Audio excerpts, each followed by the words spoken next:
Now, what we're looking at here is what happens if we've got a different domain.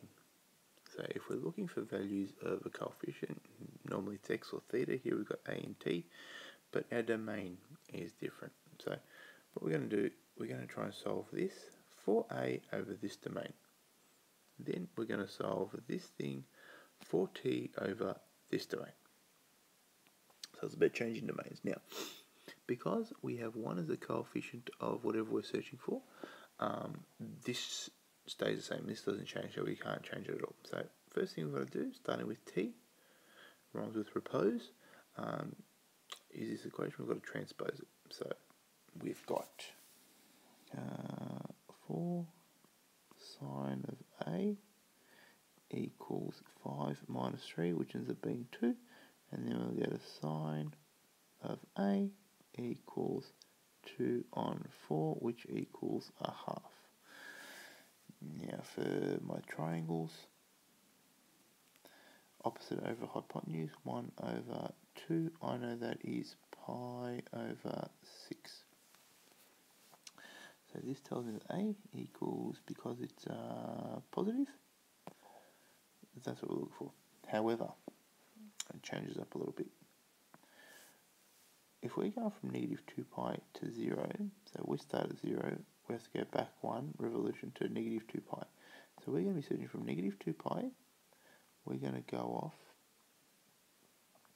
and work our way around the unit circle.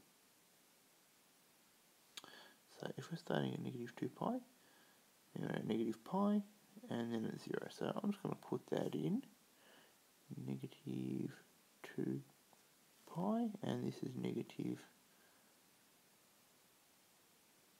pi.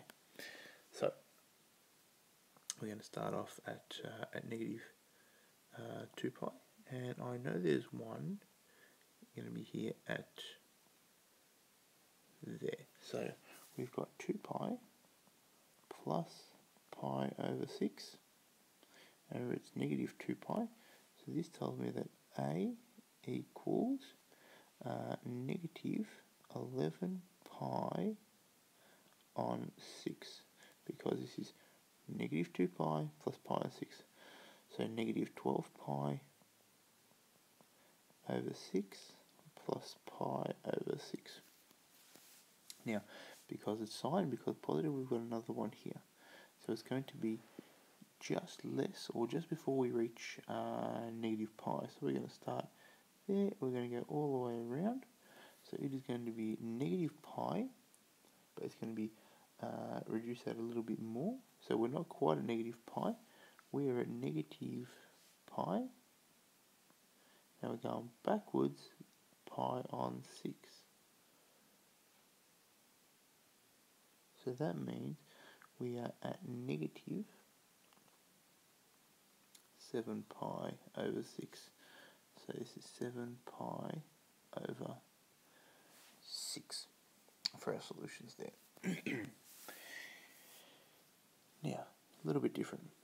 Tan of t equals 0 between negative pi and 4 pi. So if we're starting at negative pi, let's put that in. That's going to be over here. We're starting at negative pi. So negative pi, we're going to go to 0, we're going to go to pi, we're going to go to 2 pi, going to go to 3 pi, and going to go to 4 pi. Now, we know that tan is 0 on the horizontal axis, because we've got no height. It's not 0 on the vertical axis, because 0 is undefined, so it's going to be somewhere here. So if we start off at pi, that means we are going to have a solution at pi. It's 0 at pi, and then it's also going to be 0 at, we'll start putting these in, t equals negative pi. It's going to be 0 at 0. We go around the unit circle, it's going to be 0 at pi. We keep going around, so it's going to be 0 at 2 pi. We keep going around, it's going to be 0 at 3 pi.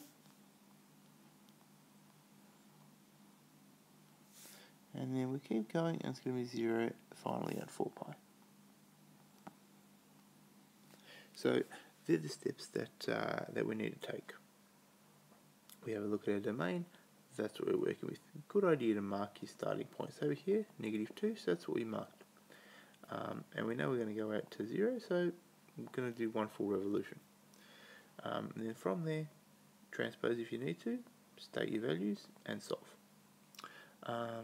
For this case, what we're doing, we'll expand the domain, -pi. So once again, start at -pi, work my way around to 0, pi, 2 pi, 3 pi, and 4 pi. And then from there we worked out exactly where a value of t would give us a tan value of 0.